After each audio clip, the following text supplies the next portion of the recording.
दो बैल, मुंशी प्रेमचंद की प्रसिद्ध कहानी। यह कहानी हीरा और मोती नाम के दो बैलों के गिर्द घूमती है। दोनों बैल अपने मालिक से अलग होने के बाद बहुत सारी समस्याओं का सामना करते हैं, लेकिन कभी एक दूसरे का साथ नहीं छोड़ते और आखिरकार वापस अपने पुराने मालिक के पास ही चले आते हैं। जानवरों में गधा सबसे बेवकूफ समझा जाता है। जब हम किसी शख्स को परले दर्जे का अहमद कहना चाहते हैं तो उसे गधा कहते हैं। गधा वाकई बेवकूफ है, या उसकी सादालोही और इंतहा दर्जा की कुव्वते बर्दाश्त ने उसे ये खिताब दिलवाया है, इसका तस्फिया नहीं हो सकता। गाय शरीफ जानवर है, मगर सींग मारती है। कुत्ता भी गरीब जानवर है, लेकिन कभी कभी उसे गुस्सा भी आ जाता है। मगर गधे को कभी गुस्सा नहीं आता, जितना जी चाहे मार लो, चाहे जैसी गराब सड़ी हुई घास सामने डाल दो, उसके चेहरे पर नाराजगी के आसार कभी नजर न आएंगे। अप्रैल में शायद कभी कुलेल कर लेता हो, पर हमने उसे कभी खुश होते नहीं देखा। उसके चेहरे पर एक मुस्तकिल मायूसी छाई रहती है। सुख दुख, नफा नुकसान से कभी उसे शाद होते नहीं देखा। ऋषिमुनियों की जिस कदर खूबियां हैं, सब उसमें बदर जाए तुम मौजूद हैं, लेकिन आदमी उसे बेवकूफ कहता है। आला फसलतों की ऐसी तौहीन हमने और कहीं नहीं देखी। मुमकिन है दुनिया में सीधेपन के लिए जगह न हो, लेकिन गधे का एक भाई और भी है जो उससे कुछ कम ही गधा है, और वो है बैल। जिन मानों में हम गधे का लफ्ज इस्तेमाल करते हैं, कुछ लोग ऐसे भी हैं जो बैल को बेवकूफों का सरदार कहने को तैयार हैं। मगर हमारा ख्याल ऐसा नहीं। बैल कभी कभी मारता है, कभी कभी अड़ियल बैल भी देखने में आते हैं, और कभी कई तरीकों से वो अपनी नापसंदीदगी और नाराजगी का इजहार कर देता है, लिहाजा उसका दर्जा गधे से नीचे है। जूरी काची के पास दो बैल थे। एक का नाम था हीरा और दूसरे का मोती। दोनों देखने में खूबसूरत, काम में चौकस, डील डॉल में ऊंचे। बहुत दिनों से एक साथ रहते रहते दोनों में मोहब्बत हो गई थी। जिस वक्त ये दोनों बैल हल या गाड़ी में जुते जाते और गर्दनें हिला हिला कर चलते, तो हर एक की यही कोशिश होती कि ज्यादा बोझ मेरी ही गर्दन पर रहे। एक साथ नांद में मुंह डालते, एक मुंह हटा लेता तो दूसरा भी हटा लेता और एक साथ ही बैठते। एक मर्तबा जूरी ने दोनों बैल चंद दिनों के लिए अपनी ससुराल भेजे। बैलों को क्या मालूम वो क्यों भेजे जा रहे हैं। समझे मालिक ने हमें बेच दिया। अगर उन बेज़बानों की जबान होती तो जूरी से पूछते, तुमने हम गरीबों को क्यों निकाल दिया? हमने कभी दाने चारे की शिकायत नहीं की। तुमने जो कुछ खिलाया, सर झुका कर पा लिया, फिर तुमने हमें क्यों बेच दिया? किसी वक्त दोनों बैल नए गांव जा पहुंचे। दिन भर के भूखे थे, दोनों का दिल भारी हो रहा था। जिसे उन्होंने अपना घर समझा था, वो उनसे छूट गया था। जब गांव में सोता पड़ गया तो दोनों ने जोर मारकर रस्से तुड़ा लिए और घर की तरफ चले। जूरी ने सुबह उठकर देखा तो दोनों बैल चरनी पर खड़े थे। दोनों के घुटनों तक पाँव कीचड़ में भरे हुए थे। दोनों की आंखों में मोहब्बत की नाराजगी झलक रही थी। जूरी उनको देखकर मोहब्बत से बावला हो गया और दौड़कर उनके गले से लिपट गया। घर और गांव के लड़के जमा हो गए और तालियां बजा जाकर उनका खैरमदम करने लगे। कोई अपने घर से रोटियां लाया, कोई गुड़ और कोई भूसी। जूरी की बीवी ने बैलों को दरवाजे पर देखा तो जल उठी, बोली, कैसे नमकहराम बैल हैं। एक दिन भी वहां काम न किया, भाग खड़े हुए। जूरी अपने बैलों पर ये इल्जाम बर्दाश्त न कर सका, बोला, नमकहराम क्यों हैं? चारा न दिया होगा तो क्या करते? औरत ने तुनक कर कहा, बस तुम ही बैलों को खिलाना जानते हो, और तो सभी पानी पिला पिला कर रखते हैं। दूसरे दिन जूरी का साला, जिसका नाम गया था, जूरी के घर आया और बैलों को दोबारा ले गया। अब के उसने गाड़ी में जोता। शाम को घर पहुंच कर गया ने दोनों को मोटी रस्सियों से बांधा और फिर वही खुश्क भूसा डाल दिया। हीरा और मोती इस बर्ताव के आदी न थे। जूरी उन्हें फूल की छड़ी से भी न मारता था, यहाँ मार पड़ी, उस पर खुश्क भूसा, नांद की तरफ आँख भी न उठाई। दूसरे दिन गया ने बैलों को हल में जोता, मगर उन्होंने पाँव न उठाया। एक मर्तबा जब उस जालिम ने हीरा की नाक पर डंडा जमाया तो मोती गुस्से के मारे आपे से बाहर हो गया, हल लेके भागा। गले में बड़ी बड़ी रस्सियां न होती तो वो दोनों निकल गए होते। मोती तो बस ऐंठ कर रह गया। गया पहुंचा और दोनों को पकड़ कर ले चला। आज दोनों के सामने फिर वही खुश्क भूसा लाया गया। दोनों चुपचाप खड़े रहे।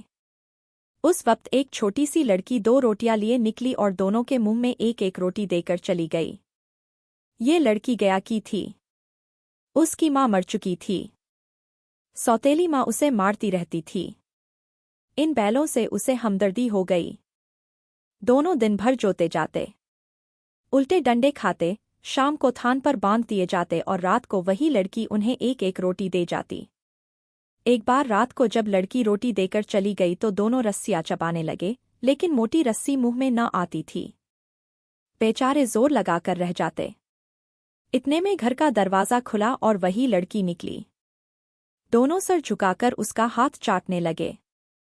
उसने उनकी पेशानी सहलाई और बोली, खोल देती हूँ, भाग जाओ, नहीं तो ये लोग तुम्हें मार डालेंगे।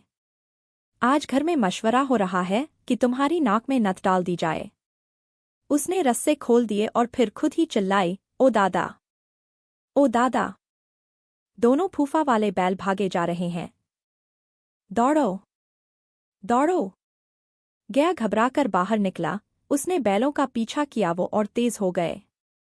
गया ने जब उनको हाथ से निकलते देखा तो गांव के कुछ और आदमियों को साथ लेने के लिए लौटा। फिर क्या था, दोनों बैलों को भागने का मौका मिल गया। सीधे दौड़े चले गए। रास्ते का ख्याल भी न रहा। बहुत दूर निकल गए। तब दोनों एक खेत के किनारे खड़े होकर सोचने लगे कि अब क्या करना चाहिए। दोनों भूख से बेहाल हो रहे थे। खेत में मटर खड़ी थी, चरने लगे। जब पेट भर गया तो दोनों उछलने कूदने लगे। देखते क्या है कि एक मोटा ताज़ा सांड झूमता चला आ रहा है। दोनों दोस्त जान हथेलियों पर लेकर आगे बढ़े। जो ही हीरा झपटा, मोती ने पीछे से हल्ला बोल दिया। सांड उसकी तरफ मुड़ा तो हीरा ने ढकेलना शुरू कर दिया। सांड गुस्से से पीछे मुड़ा तो हीरा ने दूसरे पहलू में सींग रख दिए। बेचारा जामी होकर भागा। दोनों ने दूर तक ताक़ुब किया। जब सांड बेदम होकर गिर पड़ा तब जाकर दोनों ने उसका पीछा छोड़ा। दोनों फतह के नशे में झूमते चले जा रहे थे। फिर मटर के खेत में घुस गए।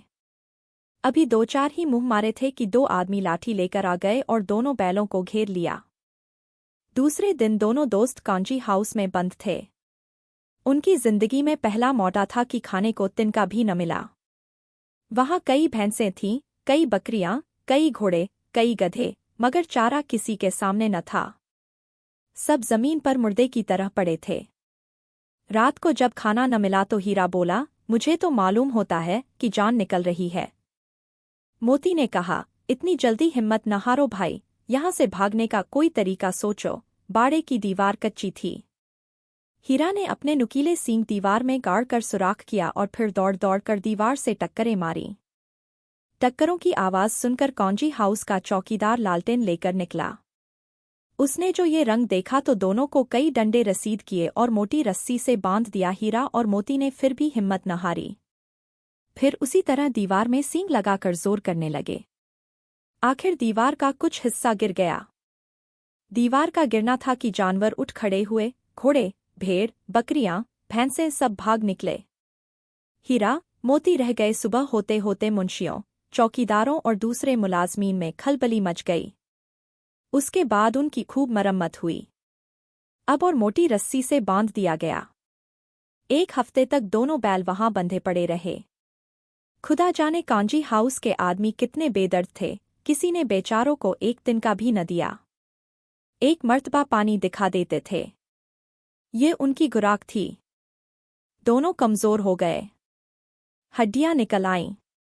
एक दिन बाड़े के सामने डुगडुगी बजने लगी और दोपहर होते होते 40-50 आदमी जमा हो गए। तब दोनों बैल निकाले गए। लोग आकर उनकी सूरत देखते और चले जाते। उन कमज़ोर बैलों को कौन खरीदता। इतने में एक आदमी आया जिसकी आंखें सुर्ख थीं। वो मुंशी जी से बातें करने लगा।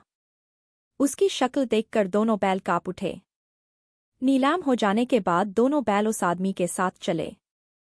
अचानक उन्हें ऐसा मालूम हुआ कि ये रास्ता देखा हुआ है। हाँ, इधर ही से तो गया, उनको अपने गांव ले गया था। वही खेत, वही बार, वही गांव। अब उनकी रफ्तार तेज होने लगी। सारी थकान, सारी कमजोरी, सारी मायूसी रफा हो गई। अरे, ये तो अपना खेत आ गया। ये अपना कोना है जहां हर रोज पानी पिया करते थे। दोनों मस्त होकर कुलेंगलें करते हुए घर की तरफ दौड़े और अपने थान पर जाकर खड़े हो गए। वो आदमी भी पीछे पीछे दौड़ा आया। जूरी दरवाजे पर बैठा खाना खा रहा था। बैलों को देखते ही दौड़ा और उन्हें प्यार करने लगा। बैलों की आंखों से आंसू बहने लगे। उस आदमी ने आकर बैलों की रस्सियां पकड़ लीं। जूरी ने कहा, ये बैल मेरे हैं। तुम्हारे कैसे हैं? मैंने नीलाम में लिए हैं। वो आदमी जबरदस्ती बैलों को ले जाने के लिए आगे बढ़ा। उसी वक्त मोती ने सींग चलाया। वो आदमी पीछे हटा। मोती ने ताकुब किया और उसे खदेड़ता हुआ गांव के बाहर तक ले गया। गांव वाले ये तमाशा देखते थे और हंसते थे। जब वो आदमी हार कर चला गया तो मोती अकड़ता हुआ लौट आया। जरा सी देर में नांद में खली, भूसा, चोकर, दाना सब भर दिया गया। दोनों बैल खाने लगे। जूरी खड़ा उनकी तरफ देखता रहा और खुश होता रहा। 20 लड़के तमाशा देख रहे थे। सारा गांव मुस्कराता हुआ मालूम होता था। उसी वक्त मालकिन ने आखिर दोनों बैलों के माथे चूम लिए।